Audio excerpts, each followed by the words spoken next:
In this video, we'll discuss compound interest. Compound interest is defined as interest earned on the principal and on the interest earned. So it's a little bit more complicated than simple interest.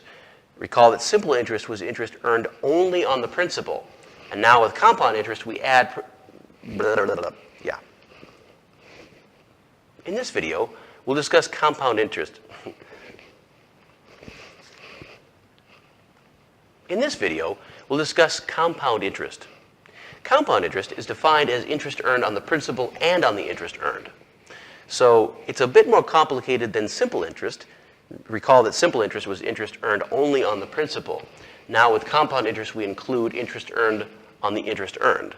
Okay, so what I mean by that is if you have some money in an account, each period you're earning interest not only on the amount that you started with, the principal, but also on the interest that you earned from the previous period.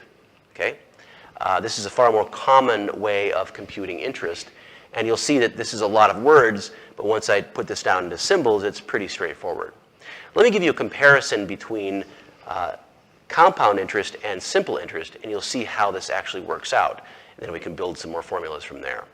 So we'll start with the annual interest rate. Just assume it's R.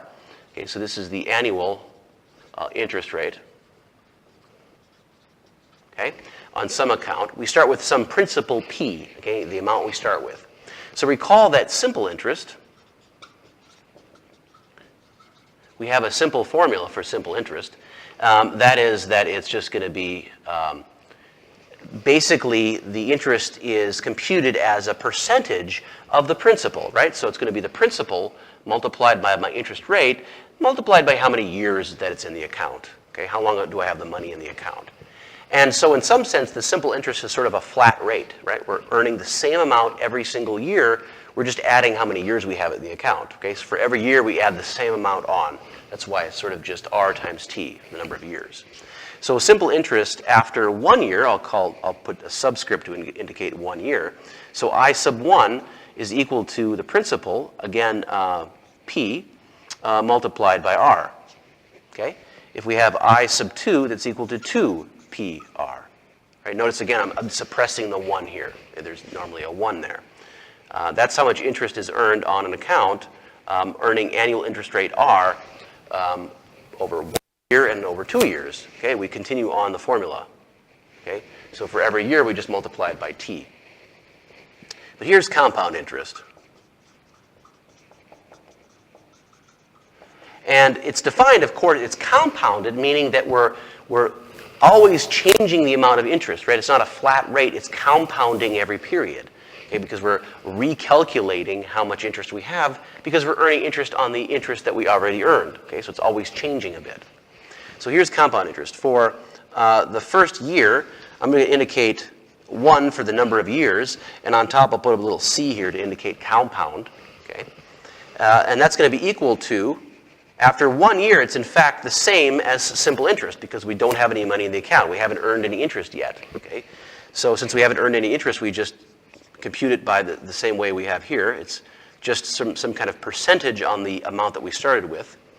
But after 2 years, we'll see that we earn money not only on the principal, but also on the interest that we earned from the previous period. So let's write this down. So after 2 years, compound interest is given by, well, it's not only the simple interest, so it's 2 times PR. This is just the amount that we've earned from the principal, because it's exactly the simple interest formula. But I also have to add on how much that I've earned from the interest in the previous period. So this is plus some interest, some rate, multiplied by I1C. You see that? That is, this is the normal simple interest. Okay, this is simple interest formula, which is just the interest earned on the principal after 2 years. That's why we got the plus I've earned some interest, so a percentage multiplied by the interest that I've earned from the previous period. Okay, so I'm adding on this interest earned as well. So it's a percentage on a percentage. Okay, and this is going to be a pretty small amount, but it's still changing, and clearly compound interest is far better for the consumer if I'm putting money into some kind of account, because I'm always earning a little bit more every period. It's not a flat rate.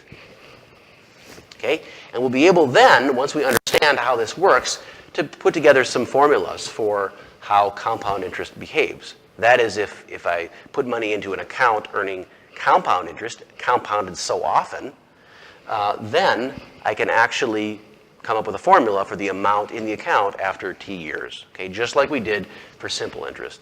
Okay, but this is the connection between compound interest and simple interest. Compound interest is just basically simple interest. This is basically the simple interest, I1, okay, plus we're earning some percentage on the previous step's interest. Okay, we could keep going down the line to find out the interest for all the periods as well. Okay, but let's actually develop another formula for compound interest as well.